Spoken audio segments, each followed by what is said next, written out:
אני מאמין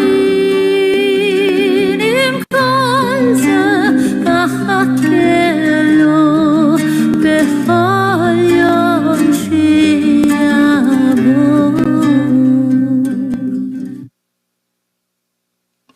Olá, agora sim, estamos de volta. Vamos começar de novo aqui. Bom, nosso fio de hoje vai falar das Sefirot.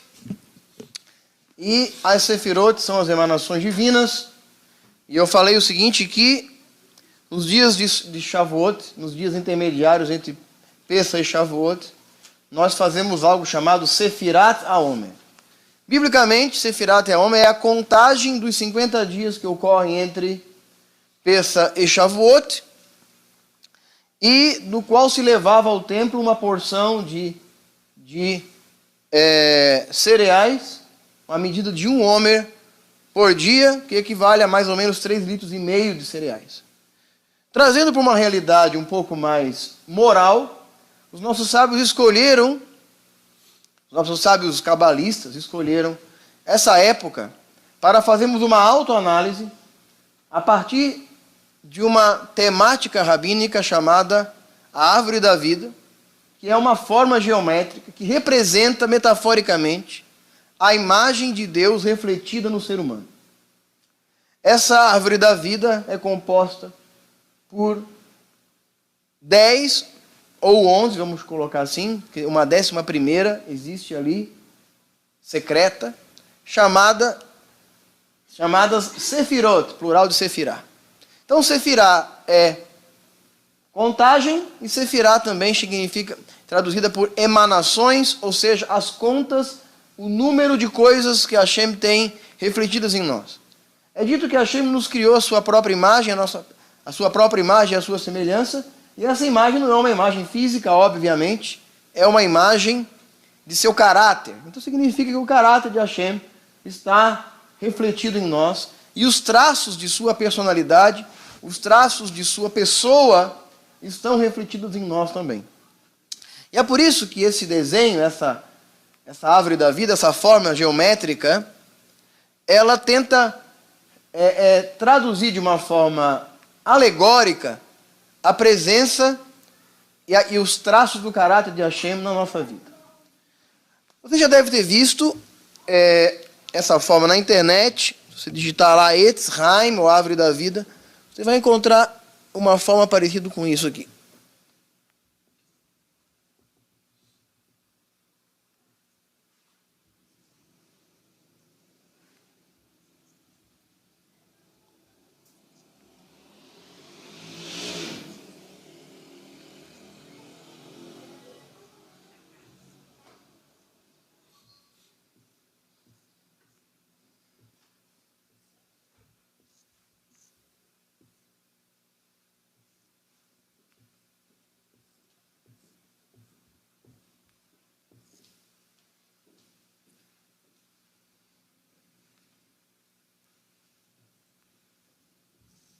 Bom, esse é o desenho que...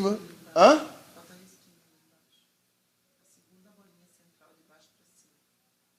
Não falta daqui. Aqui, verdade. Ok. Pronto. Esse é o desenho que vocês vão achar na internet, em qualquer lugar. Digitar lá Árvore da Vida, Kabbalah, você vai achar esse desenho aí. O que significa esse desenho? Ele significa as características de Hashem que estão em nós. Ok? Se nós colocássemos aqui dentro de uma figura humana, teria um bonequinho mais ou menos assim. Ok? As pernas do bonequinho mais ou menos assim. Ele representa a forma humana e as emanações de Deus refletidas no ser humano. Ok? Então, vamos tratar primeiramente dessas duas Sefirot e você vai entender o que eu estou querendo dizer. Hashem nos deu autoridade para governar o mundo. Ele disse, façamos o homem a nossa imagem, a imagem da nossa semelhança, para que domine sobre os peixes do mar, as aves do céu e tudo que se arrasta sobre a terra. Portanto, Hashem deu a nós autoridade para governar o mundo. Ok? E é por isso que a primeira Sefirá é chamada de Keter. Keter em hebraico.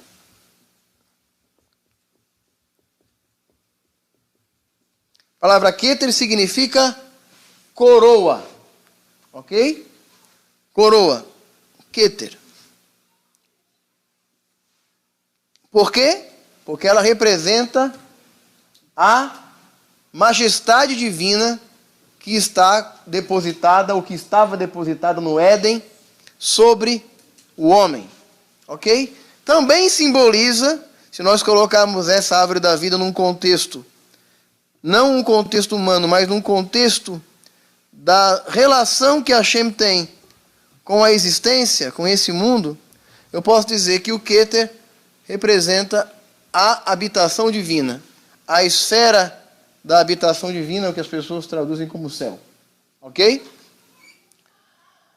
E eu perguntei então, eu tinha perguntado para vocês naquela hora, o que é autoridade? E algumas pessoas me falaram, autoridade é poder, outros falaram, autoridade é domínio, mas isso ainda não respondeu o que significa autoridade de fato. Governo. A palavra autoridade é algo mais simples do que isso. A palavra autoridade significa autorização. Tá? Autoridade, autorização. Portanto, ninguém tem autoridade. Toda autoridade é algo dado. Então, qual é a diferença entre poder e autoridade? A autoridade te dá poder, mas o poder não te dá autoridade. Uma pessoa poderosa, ela é poderosa por si. Uma pessoa que tem autoridade é porque ela recebeu de alguém essa autorização para exercer a autoridade. Então não existe autoridade que não tenha sido dada. Não existe autoridade que não tenha sido dada. Ok? Existem duas formas de eu obter a autoridade. A autoridade ela é obtida de cima para baixo e ela é obtida de baixo para cima. A autoridade de cima para baixo é uma transmissão de poder. Hashem criou o mundo, então ele tem poder. Ele concedeu poder a mim, a você, ao ser humano, para governar a terra. Isso é autoridade. Mas a autoridade também existe de baixo para cima quando alguém te dá autoridade sobre si. Ok? Quando ela te permite que você tenha autoridade sobre ela através de uma sujeição voluntária. Então, de uma certa forma, a autoridade que o homem possuía é uma autoridade que era dada por Deus a ele, mas também era uma autoridade que a própria criação lhe dava, porque reconhecia nele a natureza divina. Então, ao obedecer ao homem, a natureza estava reconhecendo no homem a autoridade de Deus. Ela, na prática, estava obedecendo a Deus através do homem. Nesse sentido, o homem era um gerente e não dono. Ok? É um sócio de Deus na criação, onde Hashem deu ao homem a autoridade para governar algo que ele fez e colocou o homem como a coroa da criação, a autoridade dele. É por isso que o primeiro aspecto que Deus deu ao homem, no exercício de seu governo, foi a própria autoridade. Então, o Keter representa essa autoridade, e o Keter também, numa análise mais universal, representa o próprio Deus ou a habitação divina. E essa Sefirá aqui embaixo é a Sefirá do Malhut, que eu vou representar aqui por uma plantinha, em homenagem ao nosso projeto Malhut aí. Uma plantinha. Por que uma plantinha? Porque a plantinha é aquilo que está na terra. Tá? Malhut é um reino. Reino. A palavra Malhut.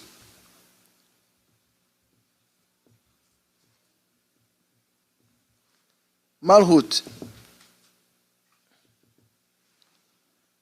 Reino. Não é Malkut, é Malhut. Malkut é uma forma errada que eles escrevem na internet, é uma forma brasileirada, coloca Malkut. É, Malkut. Na verdade é Malhut. Porque o Kaf tem som de Ra ou de K, com ou sem ponto, daí o pessoal brasileira as coisas, né? Tá? Então, Keter e Malhut. Então, Keter representa a habitação divina e o Malhut representa a habitação do homem. Então, o céu e a terra. Mas dentro do ser humano, o Malhut significa, o Keter significa a autoridade de Deus sobre nós, e o Malhut representa o lugar onde Deus nos colocou. Ok? Eu sempre faço aquela pergunta, o que existe, de fato, o que existe entre uma coroa e um reino? Um rei. O que existe entre uma coroa e um reino? Um rei. Então, tudo que existe entre essas duas sefirot, a de cima e a de baixo, que representa o governo e o reino, é os aspectos do ser humano que refletem a natureza divina. Entenderam? Então, a partir daqui, nós vamos discutir, vamos conversar sobre essas características que viabiliza essa autoridade que Hashem nos deu e a atuação dele nesse mundo através de mim, através de nós. Então, a interação do homem com esse mundo depende da harmonização das características divinas em nós encontradas. Quando nós harmonizamos essas características divinas, nós viabilizamos o governo sobre esse mundo. Por que nós temos sucesso? Por que nós temos dessucessos, temos frustrações? Porque essas características que viabilizam essa atuação entre o céu e a terra estão obstruídas, estão desarmonizadas. E quando eu obstruo essas características, o poder de Hashem sobre esse mundo deixa de fluir de forma plena e ela é como se entupisse esses canos aqui e ela se concentra sobre o mundo de uma forma mais precária. Estou sendo muito prolixo, estou sendo muito complexo. Está dando para entender o que eu estou querendo dizer? Está dando para entender? Está dando para entender, só não entendi prolixo. Não, prolixo é, se eu estou me repetindo demais, estou sendo muito repetitivo? Não, né? Não, eu já desenhei. Só se eu fizer em 3D agora aqui o holograma. Estou me fazendo compreender, né? A palavra que eu ia usar não era prolixo, era complexo. Né? Muito complexo, não. Então tá. Então, entenderam isso? Então, da mesma forma, o ser humano, com essas características, ele consegue ter uma interação com esse mundo 100% eficaz. 100% eficaz. Se eu conseguir harmonizar todas essas características, eu vou ser 100% eficaz. São pontos de conexões. Acho que você traduziu bem. Harmonizar todas elas não significa colocar todas elas em perfeito equilíbrio. Não, significa. Significa colocar elas em perfeito equilíbrio de acordo com aquilo que Deus quer para mim. Mais ou menos. Na verdade, o ser humano que Hashem criou tinha todas as sefirot em perfeito equilíbrio. E todas as mesmas. As mesmas sefirot em perfeito equilíbrio. É como se fosse O DNA de Hashem em nós. São iguaizinhos. Não. Não, mas as sefirot, é claro que elas determinam nosso temperamento. Personalidade. Sim, determinam. Mas se elas estiverem em harmonia, independente de como seja essa harmonia, elas funcionarão bem. Elas não... Está dando continuidade. Exatamente. Ela tem que ter uma interação, sabe? E por isso que esses risquinhos existem. Esses risquinhos aqui... Hã? Não, esses riscos representam a relação entre as sefirot, que eu vou falar. De que forma uma sefirá interfere na outra. Uma característica divina interfere na outra característica divina, de que forma ela equilibra aquela outra característica divina. E é isso que a Kabbalah estuda nesses dias de Sefirot. Exatamente. Ela estuda a interação entre as sefirot. Parece um pouco um tecido celular.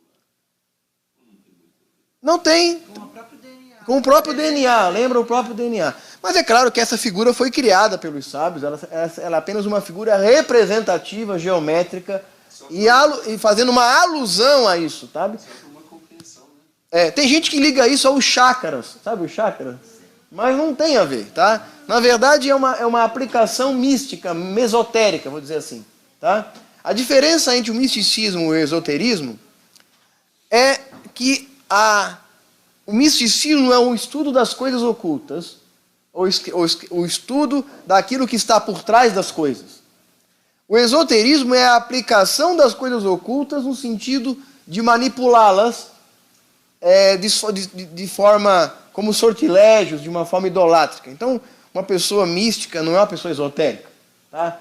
O esoterismo seria mais ligado à aplicação do misticismo de uma forma idolátrica. Como, por exemplo, ter amuletos em casa, acreditando que aqueles amuletos vão trazer algum tipo de energização para mim. Isso é esoterismo, isso não é misticismo. O elefantinho virado para a porta. Até dentro do judaísmo, gente que acha que é a mezuzá que protege a casa. Isso, a mezuzá protege, a mezuzá não protege a casa. Você ter uma... Né? O mandamento de cumprir a mezuzá protege a casa, mas a mezuzá em si, enquanto objeto, não protege nada. Se eu tiver uma tourada em casa... Exato. Existe sim kedushá nas coisas de Hashem. Mas Como uma certa santificação em cima disso. Existe uma certa... Mas não existe um certo campo, ou eu que estou pensando coisa? Um campo de kedushá? Existe. Existe, se você coloca uma mezuzá ali, não cria um certo campo? Sim, cria. Cria porque assim, por exemplo, no tempo da Arca Sagrada que ficou na casa de Obed-Edom, falei hoje na Paraxá, ela não trouxe brahá para a casa dele, porque ela não representava a presença divina? Eu acredito que sim, mas eu não posso levar isso como um amuleto. Entendeu? Então aquilo vai me trazer sorte? Bom, a mesma arca trouxe azar para os filisteus. Tá? Então está muito ligado à interação do sagrado com o profano. Na verdade, o que cria é porque você colocar É uma conexão. a mezuzá, você está cumprindo um mandamento. Isso. Você cumprir, você está Se conectando, exatamente. É essa ligação que acontece. Essa questão da arca ter trazido sortilégio para Sorte para um, sortilégio não. um e sortilégio Não, e maldição para o outro, né? é a mesma questão das próprias Sim. pilote. Aham. Se levar elas têm tanto o lado positivo quanto o negativo. Exatamente. Se levar para o lado negativo, elas acabam sendo maldição. Exatamente. Né? Talvez esse seja o equilíbrio que você esteja querendo. Exatamente, o equilíbrio. Equilíbrio entre aquilo que é bom e o que é ruim. Sim, e é por isso que eu vou falar das Sefirot e dizer que Sefirot não são qualidades, tá? Sefirot são características. Elas são qualidades ou defeitos. Dependendo se você virar aqui a bolinha, sabe? Você vai virar assim, tem dois lados, de moedinhas com cara e coroa. Então, cada sefirá, ela é uma característica divina em nós. E se não tiverem, elas estão em nós, todas elas estão em nós. Algumas em maior evidência, em menos evidência, mas elas estão. Mas elas podem estar com o seu lado virado. Pode ser característica e benefício. Né? É o benefício ou o malefício, mas é a mesma moeda. Ok? Então vamos lá. Nós temos o primeiro conjunto dessas características dessas sefirot é o conjunto chamado das sefirot intelectuais. Intelectuais. Que são Chorma,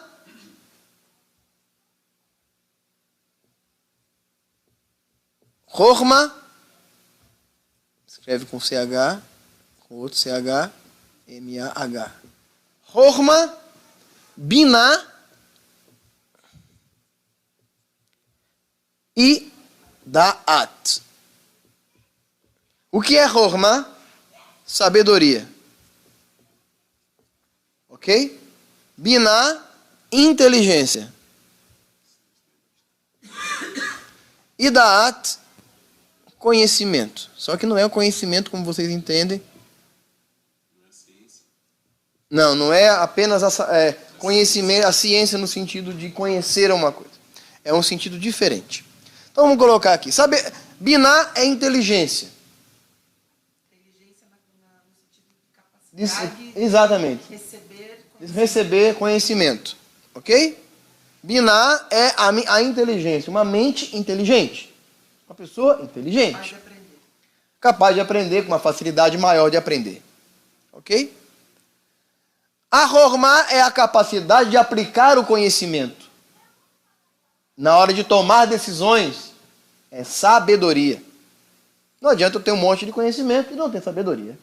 Sabedoria, ela está ligada à interação do ser humano com as circunstâncias ou com as coisas. Tá? Por exemplo, Salomão tinha sabedoria.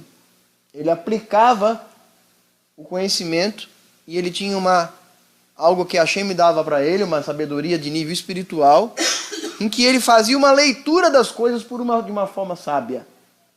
Tá? Então, e o Da'at é conhecer com a alma. Tá? A palavra Da'at escreve assim. Da'at. E ela vem do verbo Yada'a.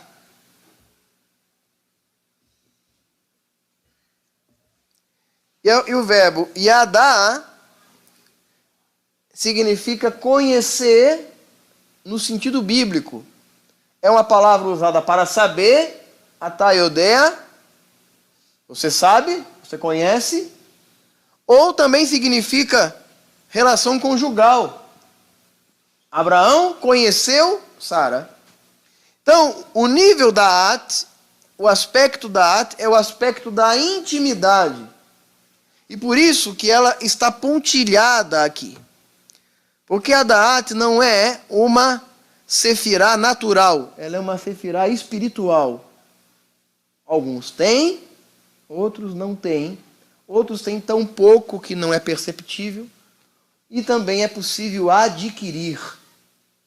Por isso que ela sempre aparece pontilhada. É por isso que as pessoas falam 10 sefirot, quando na verdade são 11. Ela é de série. Hã? Ela é de série. Ela não é de série. As outras são. Ela é adicional, é item adicional, não é item de série. É o místico do místico. É o místico do místico. Então, o Da'at é a capacidade de você enxergar as coisas por trás das coisas. Tá? O Da'at está ligado aos sonhos, está ligado ao sexto sentido, está ligado a um discernimento, e está ligado a uma compreensão simbólica, metafórica. Todas essas são características do Da'at. Tá? Bom, essas sefirot, elas têm o lado bom e o lado ruim. Todas têm. Por exemplo, Falar do lado ruim é como se elas fossem um conjunto de coisas. Uma precisa da outra para... Sim, todas elas precisam. Por isso que eu coloquei elas dentro de um conjunto de sefirot intelectuais. Depois eu vou falar das sefirot emocionais. Tá? Então aqui, essas sefirot intelectuais, então, a Biná tem a parte toda... Não, Biná tem parte boa e ruim. A palavra Biná não significa necessariamente uma coisa boa. Tá? Por exemplo, pessoas com Biná, com inteligência, elas podem desenvolver essa inteligência para o bem ou para o mal. Ela pode ser uma pessoa articuladora para o bem, ou ela pode ser uma pessoa articuladora para o mal. Ela pode se tornar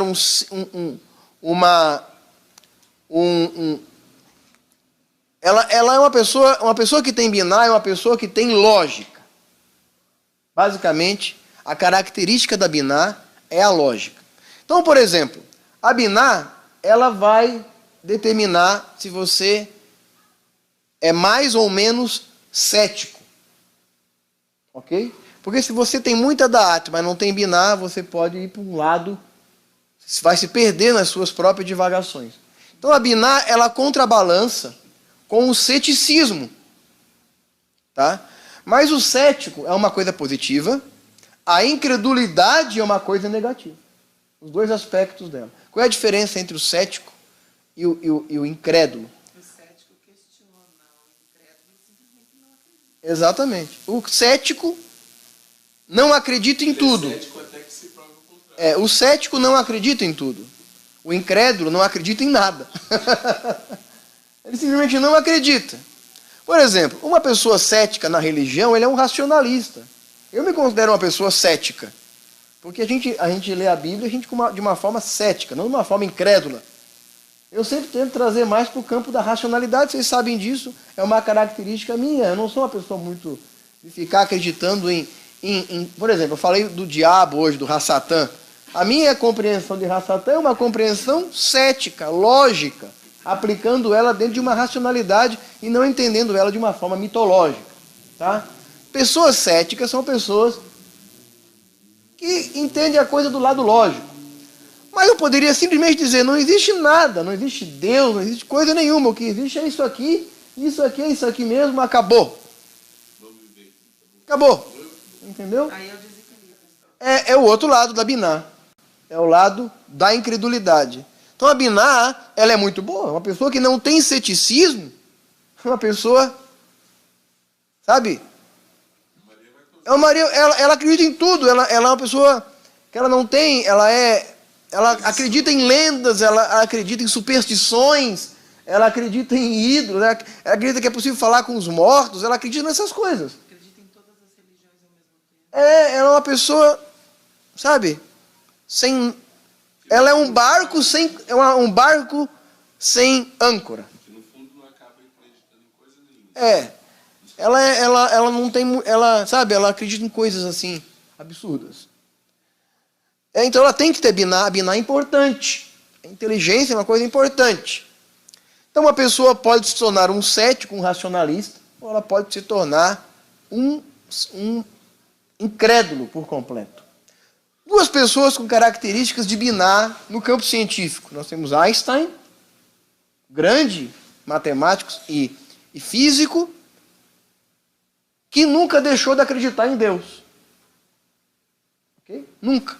Ele entendia que as leis da física eram o alfabeto pelo qual Deus desenhou e arquitetou o universo. Einstein acreditava em Deus. De uma forma toda cética, como lhe era característica, ele não era um religioso, mas ele não era um incrédulo. E do outro lado, nós temos uma outra personalidade, que eu sempre me engano, o nome dele é Stephen Hopkins, não é isso? Hopkins, né? Stephen Hopkins, ele é um físico também da mesma área de Einstein. Ambos procuravam a mesma coisa, a equação do tudo, né? Ou a teoria do tudo, que é uma única equação que explique todas as leis do universo em uma única equação. Os dois estavam procurando a mesma coisa. Ele é um homem extremamente inteligente, que no âmbito da física quântica, no âmbito da ciência subnuclear, não é? Na esfera abaixo do tamanho do átomo, e descobriu as dimensões, explicou o espaço-tempo de uma forma diferente de Einstein, um pouco mais... Está vivo ainda. Vocês lembram, vocês conhecem ele é completamente tetraplégico. Ele não mexe nem mais a face do rosto, né? Os músculos da face, e ele se comunica praticamente através de uma voz cibernética, um monitorzinho, né? Então e ele é completamente incrédulo, não acredita em Deus, não acredita em nada. Duas pessoas combinar. Bom, uma pessoa com sabedoria, ela também pode usar essa sabedoria para o bem e para o mal. Uma das principais características de uma pessoa sábia é a capacidade de mediar situações. Então ele pode se tornar um articulador ou ele pode se tornar um manipulador.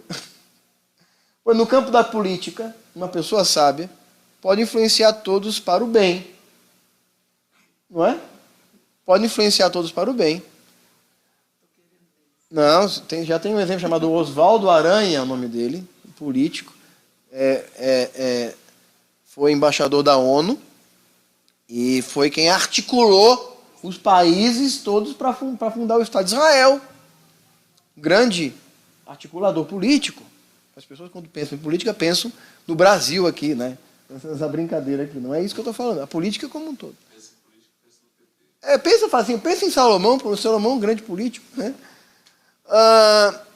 Agora, uma pessoa também pode se tornar uma pessoa manipuladora. Com essa mesma sabedoria dela, ela pode levar essa sabedoria para um lado do mal. Ela continua sendo sábia, mas ela se torna uma pessoa calculista, ela se torna uma pessoa perigosa. A sabedoria na mão de uma pessoa má é uma sabedoria aplicada para o mal, uma pessoa perigosa. Ok? Entenderam? Tanto a sabedoria quanto a inteligência tem um lado bom e um lado ruim. Ela pode manifestar coisas boas ou ruins do ser humano.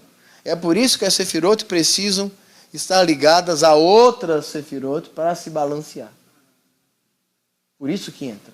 Ok? Bom, o Da'at. O Da'at é o conhecimento com a alma.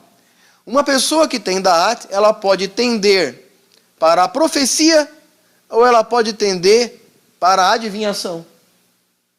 Se eu fosse espírita, eu ia chamar a Da'at de mediunidade. É a capacidade de enxergar o oculto. São pessoas mais sensíveis. São pessoas que sonham, são pessoas que têm visões, são pessoas que têm sensações. Sabe aquela pessoa, quando acontece alguma coisa, ela tem uma sensação? O déjà vu, né? Ou ela tem uma sensação, enquanto ela não sabe que está acontecendo alguma coisa, ela tem uma sensação. Depois ela vai descobrir que estava acontecendo alguma coisa na hora que ela teve aquela sensação. Essas pessoas têm a característica da Da'at. Pessoas assim podem desenvolver essa característica para a profecia. Pode se tornar com pessoas como Daniel, que tinha a característica do Da'at muito presente, latente na sua personalidade. Ou ela pode se tornar um Bilam, um agoureiro. Entende? Ela pode adivinhar, ela pode usar essa veia premonitória dela, essa capacidade que é uma capacidade humana oriunda de Deus, e se tornar um adivinho. Ok? A ponto de conseguir ver realmente as coisas. Por quê? Porque o tempo são páginas. E algumas pessoas têm a capacidade de ver as páginas seguintes. Ou pelo menos sentir, interagir com isso, muitas vezes de uma forma que ela não sabe explicar. Pena que não dá para ver aquilo que a gente quer, né? Não, Quero ver não a entendi. tal página. Ah, sim. Oi? O quê? Não, é A minha, coisa que sim. vem de Deus, né? Não é uma coisa que você escolhe o que você vai ver. Mais ou menos, porque se você É desenvolver... uma profecia sobre tal coisa. A profecia não vem. Vem, porque, por exemplo, Daniel orou a Deus e Deus revelou a ele a profecia. Que Nabucodonosor falou, olha, tive um sonho, interprete o sonho. Pode contar o sonho? Não, não posso contar. Você vai ter que saber o sonho e a interpretação. Sim? Então, isso é Da'at, de verdade. Mas ele precisava ter, primeiramente, essa veia. Veja bem, entre ele e Hashem tinha que ter isso aqui. Se não tiver isso aqui estiver obstruído por alguma forma, não tem, não desenvolve. Todas as sefirot, na verdade, são oriundas daqui, de Deus. Tá? E elas estão em nós, elas têm que estar o caminho para elas tem que estar desobstruído. Ellen Goldwhite, uma das fundadoras do movimento adventista, que muita gente conhece, ela tinha uma tese de que pessoas que comiam muita carne obstruíam sua relação com a profecia. Ela tinha essa tese. Na prática, pessoas que comem muita carne, elas fazem com que a atividade sanguínea do seu corpo se concentre naquilo que é gástrico. E o corpo fica mais pesado e elas perdem sua capacidade cognitiva um pouquinho, enquanto o corpo está digerindo aquela carne. Ela é muito pesada para o corpo, é como se ela tirasse energia de um canto e trouxesse para o outro. Então, as pessoas que gostam muito de carne, que tomam muita carne, é verdade. As pessoas que gostam... Oi? O organismo faz isso. Pessoas que comem muita carne e pessoas que tomam vinho, com pessoas muito ligadas ao físico. Quanto mais uma pessoa é ligada ao físico, quanto mais ela é ligada em comer, quanto mais ela é ligada em no prazer do físico, ela interrompe suas veias espirituais, que conectam ao servidor, sabe? A sua conexão, nós enquanto terminais de computador, perdemos a nossa conexão com o servidor de todo o conhecimento. Porque em Hashem, na verdade, está todo o conhecimento. Quando nós estabelecemos essa via de ligação, nós acessamos o conhecimento que está, na verdade, no sagrado. Ok? Então nós temos acesso ao conhecimento do próprio Deus. Nós enxergamos o mundo a partir do olhar divino. Que coisa louca isso, né? Tanto que... Não é? Não é uma coisa muito louca isso, porque nós estamos acessando o servidor lá na fonte dele. Agora Bilam olhou, e quando ele fechou o olho, ele falou, eis que enxergo com os olhos fechados. Ele fala, aquele que enxerga de olhos fechados. Imagina se você enxerga, mas a cortina da sua pálpebra não fecha o seu olho. Você fecha o olho e você vê outra coisa. Já pensou? Você vê o que ninguém está vendo. E ele viu, ele falou, eis que vejo, mas não agora. Eis que olho, mas não de perto. Uma estrela procederá de Jacó. Ele viu, e ele falou, quão belas são as tuas tendas, ó Jacó, e as tuas moradas, ó Israel. Ele não viu aquelas tendas ali. Ele viu uma outra coisa, que só ele sabe. Tanto que ele se espantou, daí que vem a música Matovo, quão belas são as tuas tendas, ó Jacó, e a tua morada, ó Israel. Ele viu, Hashem mostrou a ele outra coisa ali. Mostrou uma coisa que a gente não consegue ver. E ele foi lá para amaldiçoar e abençoou. Bilam tinha Da'at, tanto quanto Daniel tinha Da'at. A Da'at não é uma coisa fácil de administrar. Muitas pessoas adoecem. Daniel adoeceu quando teve aquelas visões. Algumas pessoas com Da'at chegam a tornar-se loucas. Elas desenvolvem patologias psiquiátricas, porque os odres delas não são compatíveis com o nível de Da'at em que ela acaba se aprofundando. Ok? Vocês entenderam isso?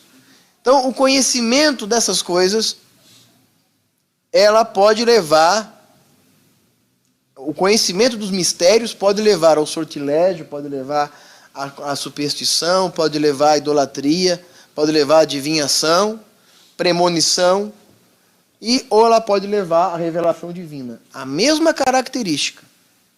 A mesma característica. Por que pessoas têm visão após fazerem jejuns? Porque Daniel fez jejum de 21 dias.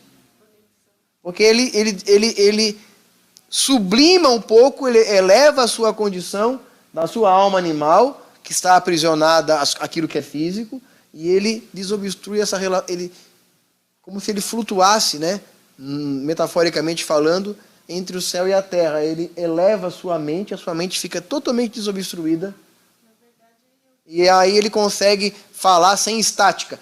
Quando você tem Da'at, mas você está muito comprometido com esse mundo, é como se você estivesse numa ligação telefônica,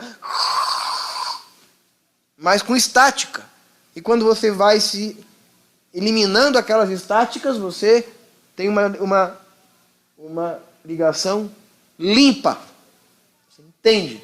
Quanto maior é a sua elevação espiritual, mais você consegue ver as coisas com mais nitidez. Com mais nitidez. Diga. Na verdade, é um desapego. Sim. Se a pessoa tivesse, Isso. né, desapegando as coisas Isso. materiais Uhum. e o foco. Sim, o foco espiritual.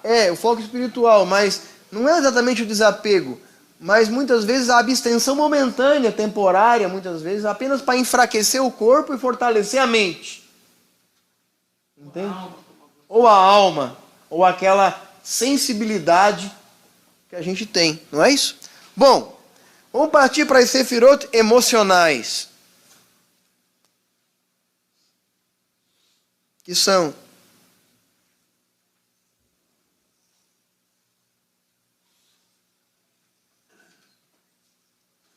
essas 4 aqui.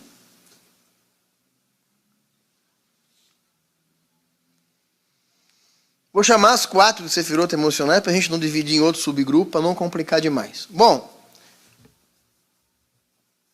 Aqui nós temos o Hesed,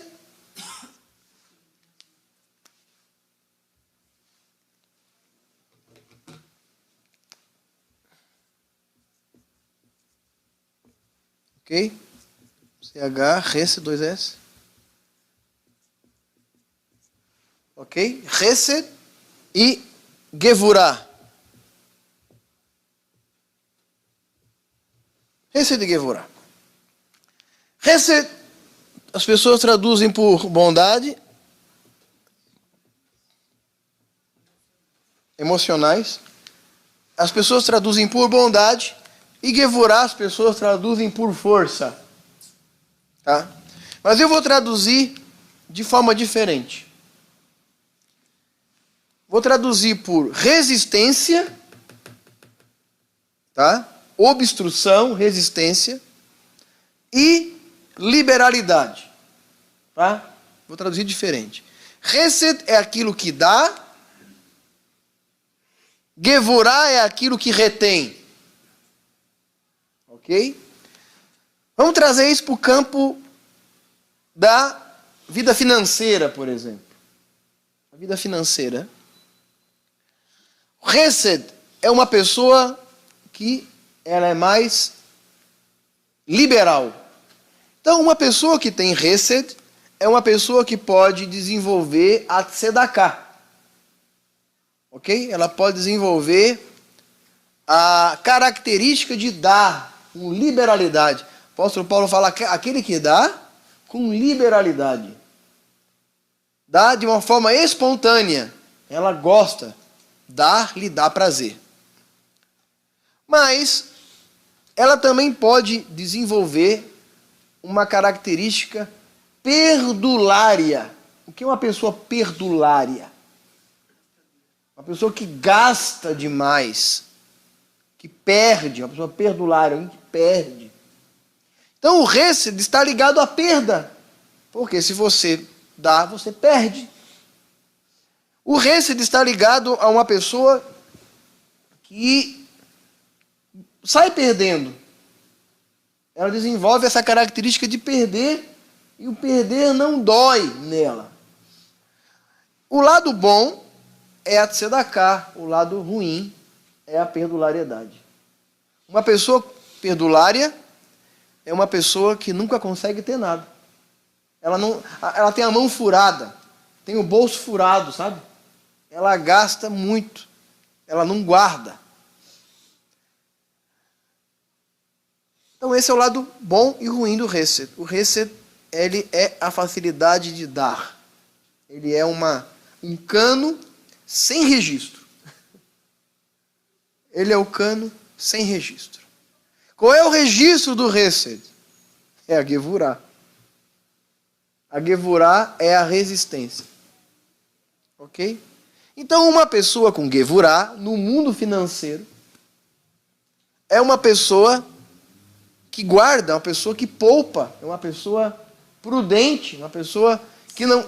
Disciplinada, porque a Gevurah aí já é no campo da atuação... A parte boa da Gevurah. A parte boa. A negativa da Gevurah, no caso da vida financeira, é a avareza. Uma pessoa com Gevurah, ela também pode desenvolver a avareza. Então, da mesma forma que o Hesed desenvolve a tzedakah, a Gevurah desenvolve a avareza. Da mesma forma que o Hesed desenvolve a perdulariedade, o Gevurah a precaução, como é que chama? A disciplina. Então, guardar, ela retém.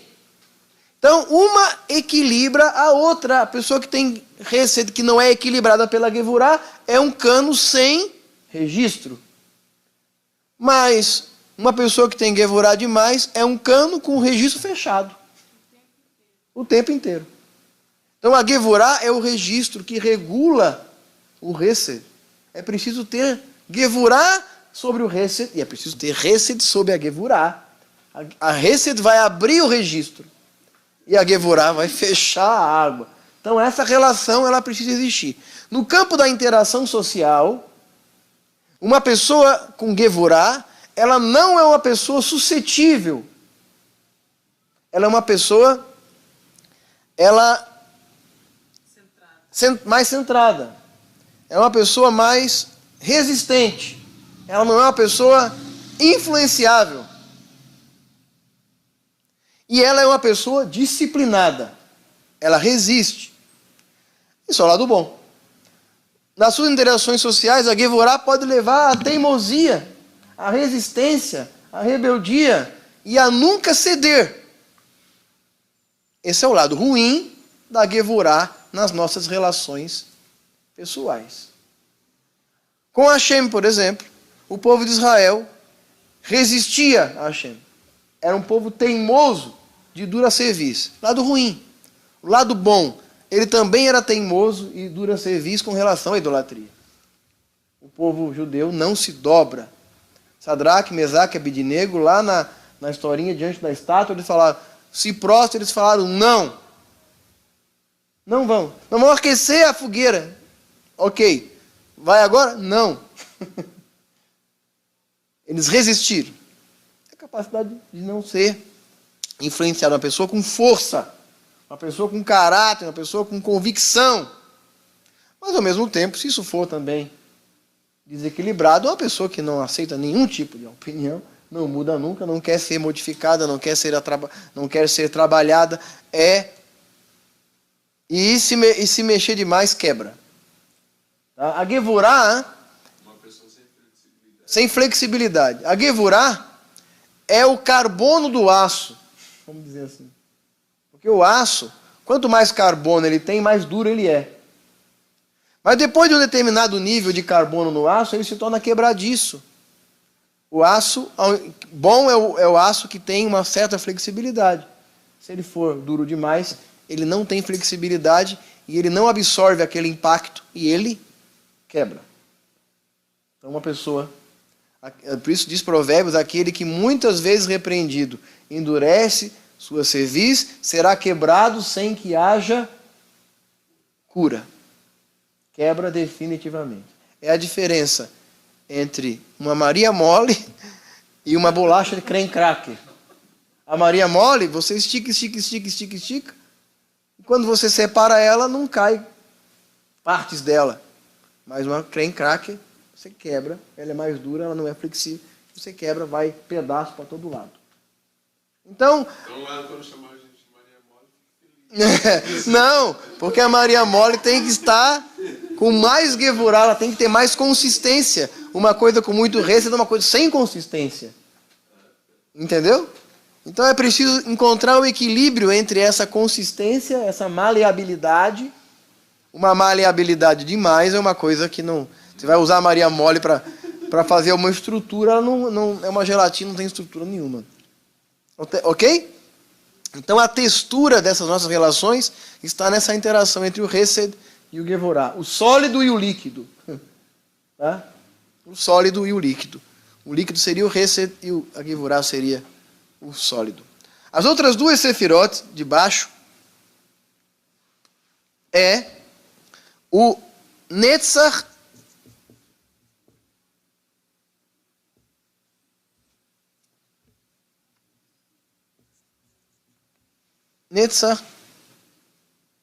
e Hod. Netzach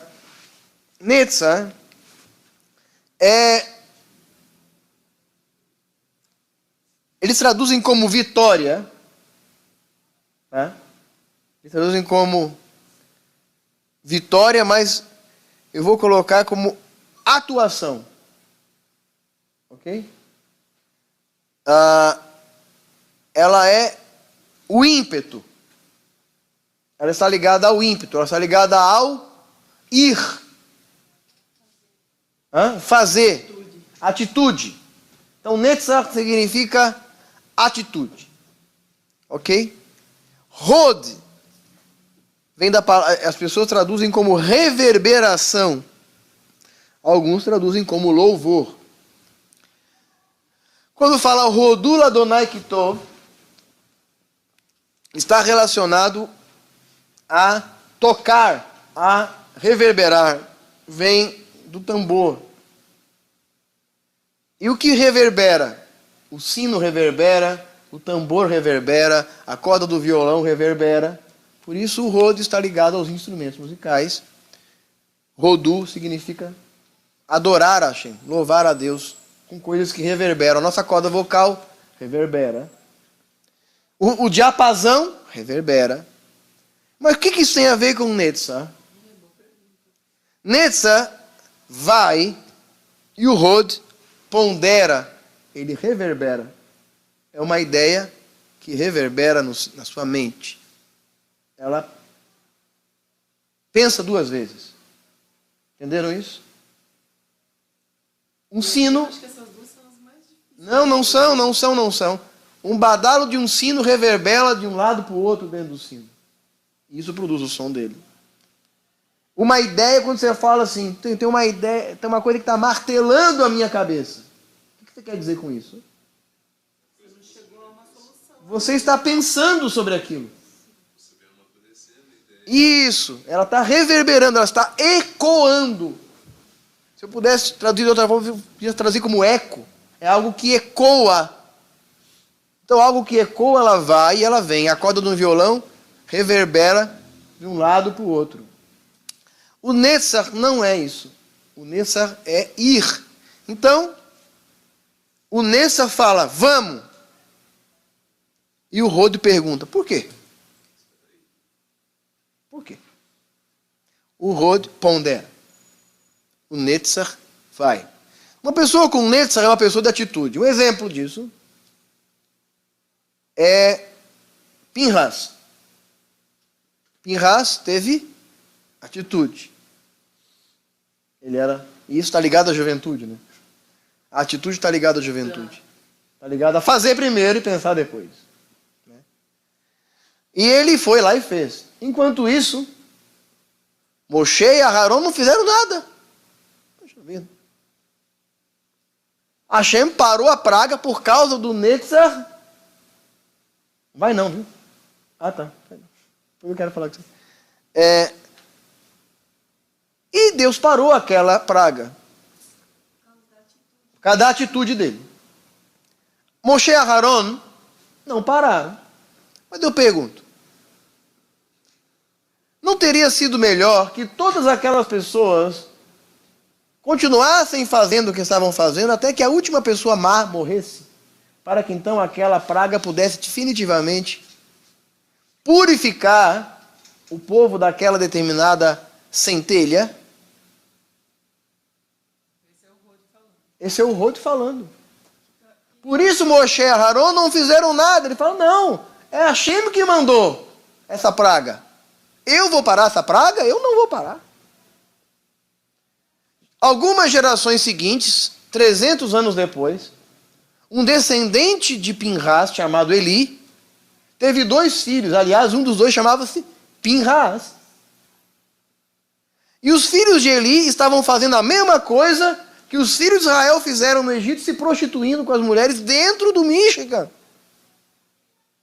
O Netzach dele mutilou o povo de Israel por si próprio, porque Hashem sabe como tirar um câncer. Você vai tirar o câncer e você tira a perna junto.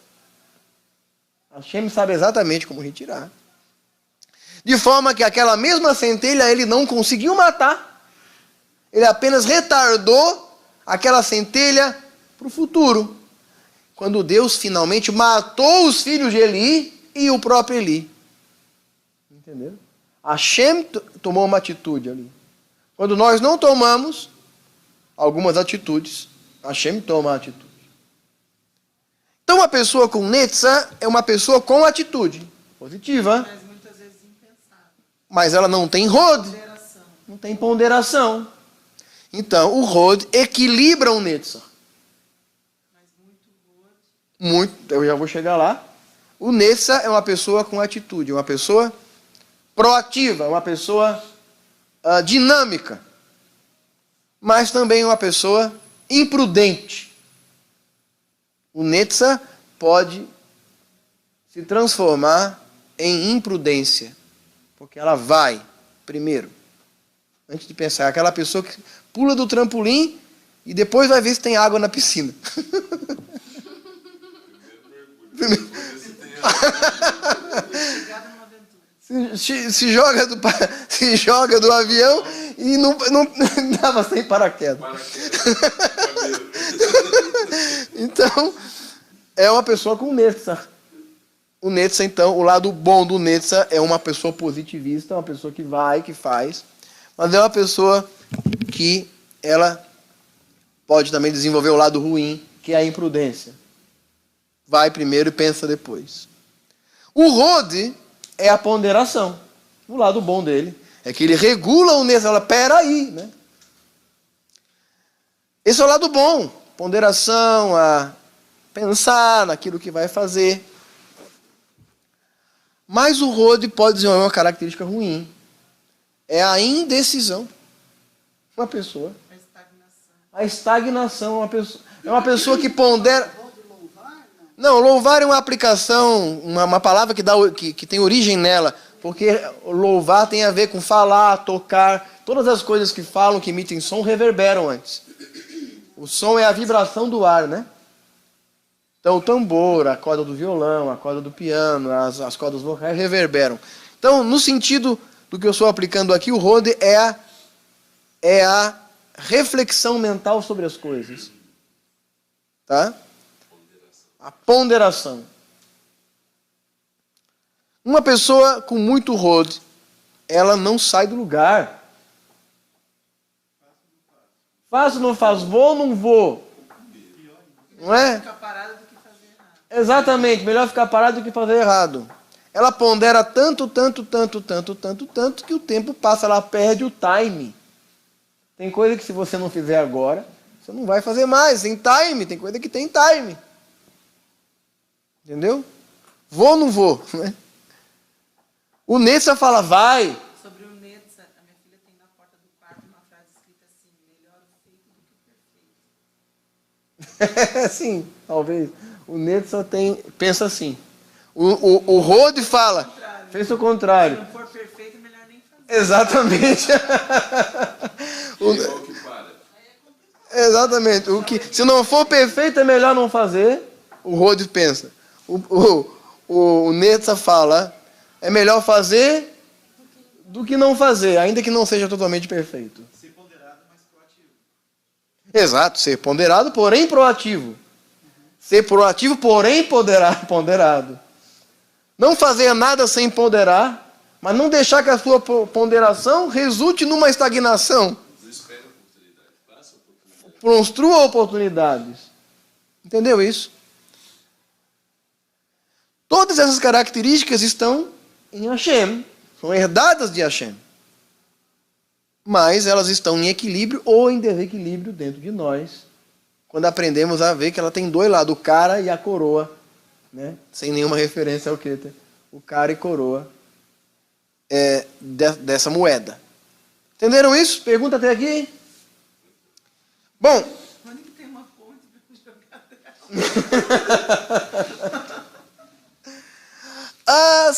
Que desilusão é essa? Você tá vendo, rapaz? Isso aí é o Rod, né? Ou é o Netzach, né? Desespero mesmo. É o Netzach. Vamos jogar da ponte. Só que o Rod fala, mas não agora, né? Amanhã. Essa noite não. Só não tem de se matar, pelo menos essa noite não. Já está aí hoje, né? O Lobão tá na cidade. Tá. Bom, mas deixa pra lá. Vamos voltar aqui ao assunto. Depois a gente se perde aqui, tá vendo? Essa mente. As duas últimas Sefirot, eu vou colocar elas individualmente. Uma é a Tiferet, é a Sefirá que eu mais gosto. Tiferet. E a outra é o Isod, não Sod. Isod. Tá. Tiferet significa, eu já expliquei aqui, Tiferet significa beleza. Mas você vai... Não é porque você acha belo, não. Não. É porque as pessoas com Tiferet, elas são pessoas, qual a palavra? Estetas, né? Pessoas que apreciam o belo, pessoas que gostam do bonito, sabe? E o belo não é o belo visual, não é gostar do belo, o cantor.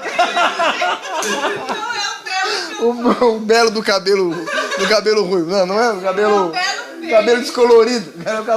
É o belo feio, né? Ele é o belo feio. O belo é o belo dos 5 sentidos. Então é o belo visual, o belo auditivo, o belo palatar, o belo olfativo e o belo tátil. Lembrei da palavra. Eu aprendi essa aí. Eu sabia que eu ia usar uma hora. O tátil. A beleza tátil. Ou seja, é melhor não traduzir Tiferet por beleza. Vamos traduzir Tiferet por prazer. Tá? Sim, mas toda beleza traz prazer, você concorda? Então, a beleza, quando a gente fala de beleza, a gente logo associa ao visual. Mas existem vários tipos de beleza. Então, é o prazer de tudo aquilo. É o cheiroso, é o macio, o gostoso, o saboroso. Hã? Se torna prazeroso. Então toda beleza produz prazer. Não é? É melhor você estar num lugar bonito do que num lugar feio, não é verdade? É melhor ser pobre num lugar bonito que ser pobre num lugar feio, não é verdade? Não é? Pobre, mas limpinho. Pobre, mas limpinho, não é isso? Então o Tiferet, exatamente, cheiroso, arrumado. O Tiferet, ele é a característica do belo. É a característica do excelente. É a característica do perfeito. Mas, ao mesmo tempo, uma pessoa que tem Tiferet é uma pessoa que faz tudo com excelência, que prefere fazer perfeito. Uma pessoa que faz as coisas bonitas. Ela é uma pessoa, muitas vezes, vaidosa. Mas uma pessoa com Tiferet, ela se torna uma pessoa também muito ligada ao prazer. Muito ligada ao prazer. Então, ela é uma característica traiçoeira. Porque o Tiferet, ele nos liga aos aspectos animais da nossa alma. Ou seja, ele liga a gente aos 5 sentidos do corpo. Entendeu o que eu quero dizer? Então, uma pessoa que tem essa característica desenvolvida, ela pode migrar para 2 lados da coisa. Número 1, o lado positivo de não gostar do que é feio, de não gostar do que é sujo, de não gostar do imperfeito. Pessoa perfeccionista, pessoa que faz tudo para ficar melhor. Ela tem a característica da excelência. Mas ela também pode ser uma pessoa muito apegada aos prazeres. Então, uma pessoa que é muito ligada ao Tiferet é uma pessoa que pode desenvolver a promiscuidade, é uma pessoa que pode desenvolver a luxúria, é uma pessoa que pode desenvolver o consumismo, é uma pessoa que pode desenvolver uma... Como é que eu vou expressar isso? Uma pessoa que como é que eu vou dizer? Aquela pessoa que gosta só do valioso, entendeu? É uma pessoa muito... que desenvolve a cobiça. São características ligadas ao Tiferet. São pessoas com um apego excessivo por aquilo que dá prazer a um dos seus 5 sentidos ou a todos eles. Uma pessoa que se aproxima de você só para tirar vantagem, seria isso? Não. O Tiferet está ligado ao você próprio, ao desejo. Ela está ligada ao desejo. Vou me importar com você se você puder me dar algo em troca. Não. O Nessa está ligado aos 5 sentidos. Você só está com alguém que te dá prazer. Entende? Então o prazer, a interação. O Tiferet pode tornar uma pessoa snob, por exemplo. Uma pessoa snob. Sabe, uma pessoa que não se mistura com a ralé? Não se mistura. Não misture com essa gentalha. É uma pessoa que ela é uma pessoa fascinada pela beleza. É uma pessoa hipnotizada pela beleza. Então ela é uma pessoa também sedutível. Porque ela é governada pelo prazer. Então o prazer, e por isso que eu falo que eu gosto, porque o prazer, o Tiferet, é uma das interações de Deus com o mundo. Tudo que Hashem faz é belo. Nem tudo que é belo é Hashem que faz. Mas tudo que Hashem faz é belo. E o belo de Hashem não é o belo do ser humano. Por exemplo, o belo do ser humano está ligado à simetria. em muitos aspectos. Os grandes pintores, eles estudavam a simetria do rosto. Mas não há nenhum rosto simétrico no mundo. Nenhum rosto. Se você pegar o teu rosto aqui, colocar um espelho aqui, e o espelho refletir um lado do seu rosto igualzinho a esse aqui, você não vai se reconhecer. Tente fazer isso no Photoshop. Coloque um rosto espelhado, você vai ver que não é mais você. É um rosto espelhado. Porque há uma pequena diferença entre o lado esquerdo e o lado direito do seu corpo, de uma forma geral. Mas eu já vi um estudo dizendo que quanto mais simétrico é o rosto de uma pessoa, mais ela é considerada bonita. Não, mas não essa simetria de um lado ou de outro. Sim. É a simetria da medida dos olhos para o nariz, do nariz para a boca, da boca para o queixo e assim por diante. Que é a medida da perfeição. Que é aquela forma do caramujo, sabe? Aquela forma imperfeita. Os romanos usavam essa equação para fazer, por exemplo, as colunas. Elas não eram completamente retas, elas tinham uma leve curvatura. É a equação da perfeição. Mas, por exemplo, uma árvore é totalmente assimétrica, não existe uma árvore simétrica.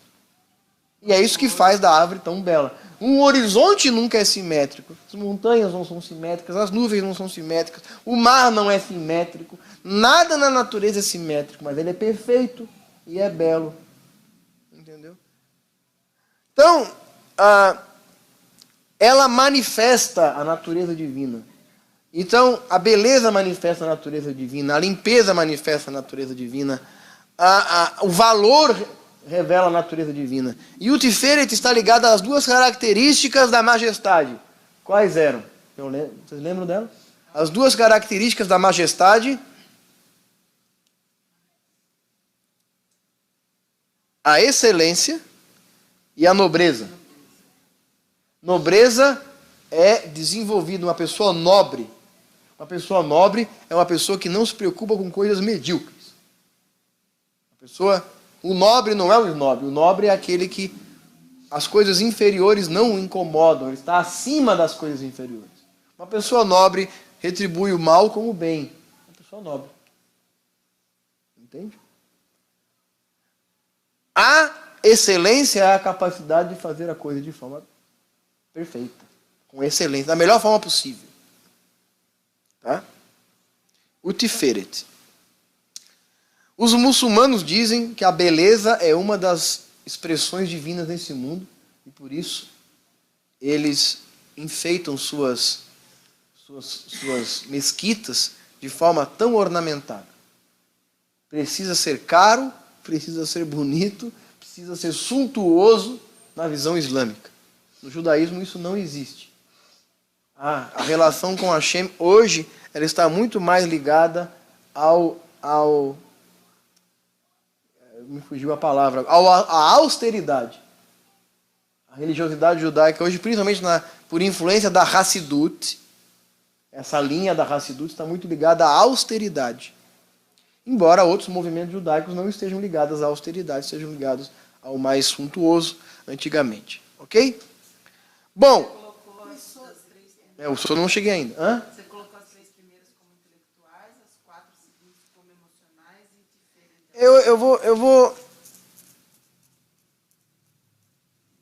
Eu não vou classificar elas, prefiro não classificar, não tem uma classificação aqui. E eu vou dizer também que essas duas de baixo, elas são emocionais, porque elas estão ligadas ao ímpeto, mas elas estão ligadas à interação, estão ligadas à atitude, ok? Mas poderiam ser motivas, as sefirot motivas, aquela que vai e aquela que freia, o acelerador e o freio. Entende? Essas daqui não. Essas daqui, elas têm uma ligação direta com a coroa. Tá? Então veja, como uma alma chega nesse mundo, né? Explicando a Hassidut. Os racídicos entendem que a alma vem para cá, depois ela, pela relação sexual, ela ganha corpo, da'at, ela desenvolve suas características corpóreas uterinas e então frutifica. Ok? Então é o caminho do ser humano a esse mundo. Então, o Da'at é o conhecimento, a formação e a frutificação. A formação está beleza. A formação não está beleza. Então, é a forma. Então, por exemplo, uma árvore tem lá, ela floresce, então ela é fecundada, o gineceu, o Androceu estudaram lá em botânica, passarinho vem, fecunda ela pela polinização, a abelha, o passarinho. Aquela flor, ela se torna, ela cai suas pétalas, forma o fruto desenvolve aspecto, o fruto desenvolve aroma, o fruto desenvolve textura, o fruto desenvolve, falei já, aroma, sabor, aspecto, textura e, não, as 5 coisas do o fruto não tem audição, faltou audição, né? Não tem problema que cai. Então, o fruto desenvolve 4 características do Tiferet para então ser colhido. Então, uma coisa que você tenta trazer a esse mundo passa pelos mesmos processos. Primeiro ela é concebida, depois ela é gestada, por isso que o Tiferet fica, se eu colocar o ser humano aqui, o Tiferet fica no ventre. No ventre é onde você come e a comida dá prazer. Logo, você sente a beleza, o prazer com o ventre. O ventre é um símbolo do prazer. A amargura, né? Também está ligado ao ventre. Fala que ela era doce aos meus lábios e amarga ao meu ventre, lá em Apocalipse, naquela visão do João, do livrinho. Então, é no ventre que a coisa ganha forma. Então você tem uma ideia, você embeleza aquela ideia, você dá uma forma, um aspecto para aquela ideia, você imagina aquela ideia, você prepara aquela ideia de uma forma excelente, e essa ideia então nasce. Então a palavra Isod significa fundamento, e ela, dentro do bonequinho que representa o ser humano, ela está localizada na área genital. Porque a área genital está relacionada à reprodução e ao fruto. Então, o que é o fruto? Essa sefirá é a sefirá que realmente importa. É a sefirá que realmente importa. Porque no fundo, tudo que existe nesse mundo nasceu. Então Hashem concebeu o universo, gestou o universo e trouxe o universo à existência. E quando ele trouxe, já estava pronto. Hashem estava, metaforicamente, grávido do universo. Então você está grávido de uma ideia. E quando ela nascer, ela vai precisar frutificar. Então por que ela é a sefirá que realmente importa? Porque na prática, as coisas que existem precisam nascer. Isod. Quem tem Isod tem o quê? É uma pessoa que dá fruto. É uma pessoa que faz. É a prática. É a prática. Não, ela desenvolve. Ela frutifica. Não, ela prolifera. Ela dá. Tudo que ela faz dá fruto. Tudo que ela toca vira ouro. Tipo Yosef. É tipo Yosef. Por isso que Yosef é chamado ramo frutífero. Por isso ele é chamado, meu filho é um ramo frutífero. Tá? Então, dá fruto. O fruto é a sefirá, que é a principal característica divina, porque é o que traz à existência a capacidade de fazer algo existir e fazer algo crescer. Então, uma pessoa que tem o Isod é uma pessoa que traz a esse mundo coisas. Mas eu posso trazer a esse mundo coisas boas e coisas ruins. Ela tem a capacidade de reproduzir-se, de proliferar. Então, essa é uma sefirá interessante porque ela tem a mesma atitude, só que para os dois lados. A atitude de proliferar. Mas veja bem, uma célula se divide e ela o tempo todo se divide para que uma célula vá morrendo e outras vão nascendo e ela faz crescer. Mas uma célula que cresce desordenadamente é um câncer. Então o câncer é frutífero também. Não é? O câncer é frutífero. Então o fruto,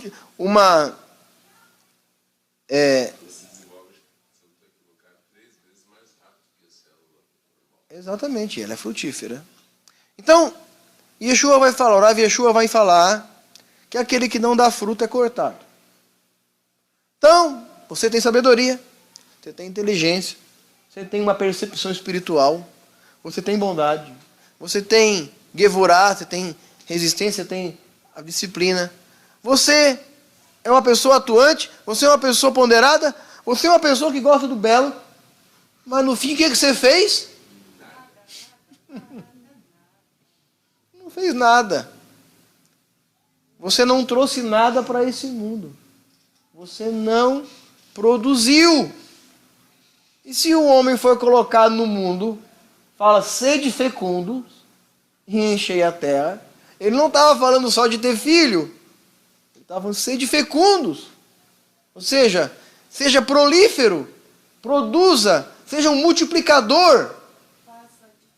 Faça diferença, traga coisas à existência. Por exemplo, ide e fazer discípulos. É o fruto. Se você faz uma coisa e a coisa não cresce, a coisa não frutifica, a coisa não dá fruto, então, na prática, você não está fazendo nada. Você pode ter todas as características divinas em você, mas você não tem a principal delas, que é a que realmente vai trazer o fruto a esse hemisfério aqui, que é o Malhut, que é esse mundo onde a gente habita. Bom, mas ao mesmo tempo, essas sefirot, elas têm a capacidade de unir o Malhut e o Keter, de forma que se eu desenvolver essas características em mim de uma forma equilibrada, eu então estarei unindo o Keter e o Malhut, não criando uma linha reta, mas realmente curvando essa linha e trazendo elas para o mesmo lugar. Então, qual é a menor distância entre dois pontos? Alguém vai dizer, a menor distância entre dois pontos é uma linha reta. Mas de fato não é. A menor distância de dois pontos é distância nenhuma. Eu pego uma folha e faço 2 pontos. Qual é a menor distância de 2 pontos? É dobrar a folha. Essa é a menor distância de 2 pontos. É isso que Einstein quer dizer quando ele fala da teoria da relatividade, quando ele fala que, na verdade, os corpos curvam o espaço-tempo de forma que uma bolinha é atraída pela maior que está no centro da toalha. Então, quando eu consigo, através da minha interação com o sagrado, unir essas duas características, o Keter e o Malhut, é quando o homem, o Hashem e o homem tornam-se uma única substância. Diga. Elas têm umas cores também, cada uma. Tem. Essas cores é para diferenciar, e aí já é um nível de mais místico, assim, que eu não vou entrar. Eu estou usando só um nível, assim, superficial, IOU, e não estou falando, por exemplo, de como trabalhar essas. Não estou falando de como trabalhar, não dá tempo hoje. Podia fazer, né? Podemos fazer como trabalhar. Aí você podia fazer um programa sobre cada um. Podemos fazer um programa sobre cada um. Tá? Esse é o tipo de síntese, né? Que é interessante a gente conseguir. Não vamos conseguir esse equilíbrio sempre. Sim, exato. Mas a questão é como conseguir. Então aí tem exercícios. Então como é que essas características... Para que lado nós estamos pendendo? Exatamente. Mas é por isso que a interação entre as sefirot são importantes. Uma pessoa que tem, por exemplo, que é uma pessoa avarenta, como é que ela vai resolver isso? Ela vai agredir sua própria característica e ela vai dar sem querer dar, por exemplo.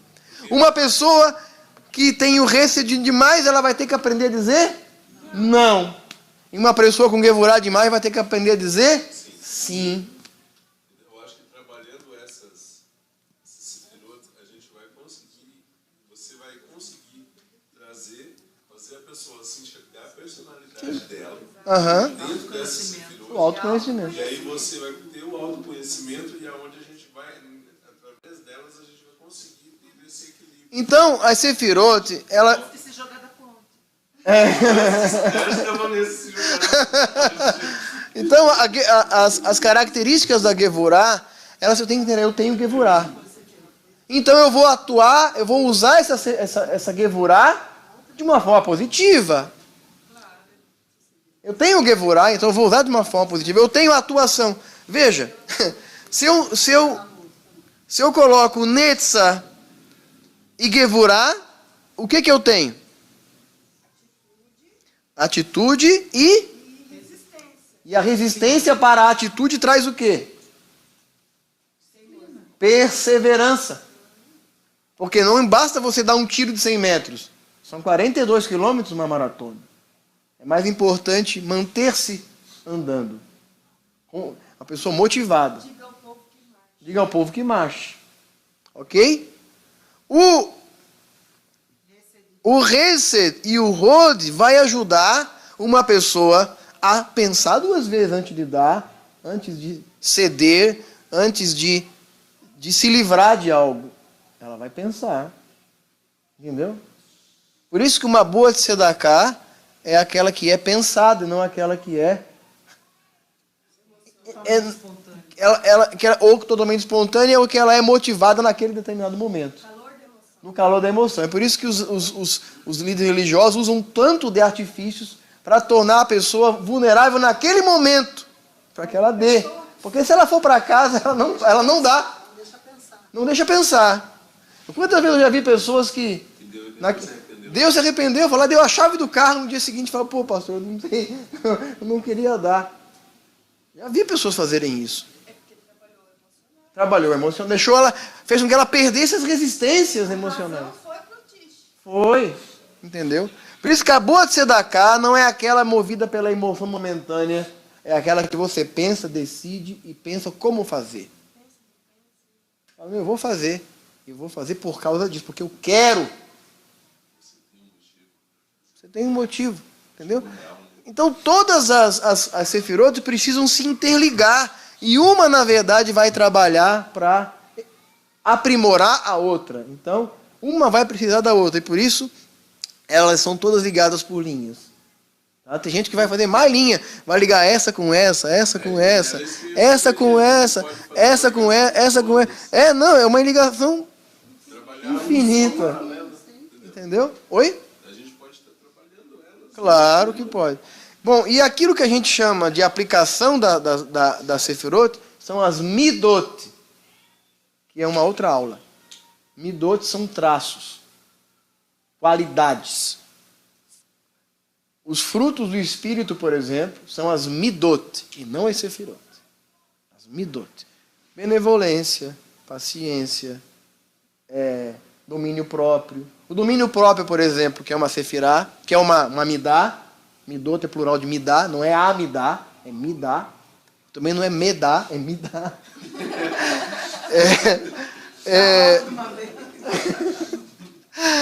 Amidá do... não é mais forte do que eu. Amidá do domínio próprio está ligado a Gevurá. Uma pessoa que tem Gevurá. Quem é forte? Diz os nossos sábios. Quem domina a si mesmo. Entende? Então, a benevolência está ligada ao Hesed, e assim por diante. Então, desenvolver as Midot é estabelecer o equilíbrio das Sefirot na nossa vida. Então, a ferramenta para equilibrar as Sefirot é a construção das Midot, dos traços no na nossa personalidade, que se faz por meio de exercício. Por exemplo, tem uma midá, que eu gosto sempre de citar ela como exemplo, que é a Mehunat Nefesh. Mehunat Nefesh é a tranquilidade. É a... Hã? Não. Paz é Shalom. Mehunat Nefesh é a tranquilidade. Por exemplo, sabe quando você está esperando o ônibus e você fica olhando para ver se o ônibus está vindo? É diminuição da ansiedade. É diminuição da ansiedade. Então, por exemplo, se você olhar para o ônibus várias vezes, será que ele vai vir mais rápido? Se você apertar 2 ou 3 vezes o portão do elevador, ele vai subir mais rápido? Então, pode até travar, na verdade. Então, essa característica da Mehunat Nefesh é um exemplo de que você pode desenvolver uma midá na sua vida. Por exemplo, você aperta o elevador, você afasta dele e espera ele chegar. E esse é o exercício. Não apertar 2 vezes o botão do elevador. Apertar uma vez só. Porque se você sair e apertar de novo, que é uma coisa irracional, completamente burra da nossa parte fazer isso, não vai fazer ele andar mais rápido. Então, não fazer desenvolve a Mehunat Nefesh. Não olhar para ver se o ônibus está vindo, desenvolve a Mehunat Nefesh. E assim... o ônibus ir embora porque você não olhou. Não faz. Ele vai chegar. Se você estiver no lugar certo, ele vai chegar. Será que é mais irritante você tocar a campainha várias vezes a pessoa... Isso, né? Não, mas você pode tocar a campainha, mas não pode tocar a campainha uma vez só e ir embora. Tem que tocar 2 vezes, pelo menos, né? Tá bom? Mas é diferente, a campainha... não, porque ontem ele veio em cá, tocou a campainha e foi embora. Era ele ontem. Toquei, achei que talvez ninguém tivesse, eu fui pra cima. Aquele pote, o que é aquele pote? Quelipot são cascas, isso aí já é uma outra aula.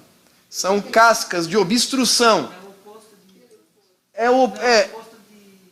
São, por exemplo, as Quelipot são aquilo que a Sefirot pode desenvolver.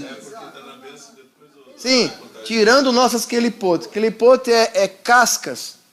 São cascas. Então, por exemplo, certas cascas que temos em nós, elas obstruem a nossa relação com o sagrado. Por exemplo, eu falei da glutonaria, né, e da bebedice, é uma casca. É uma clipá. É uma casca.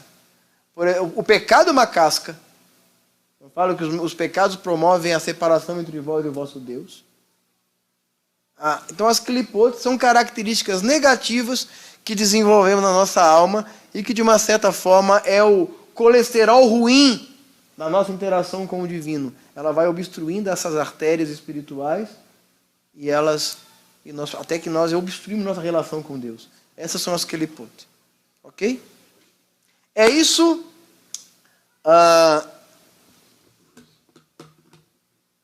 Até o nosso próximo encontro e Shabbat Shalom.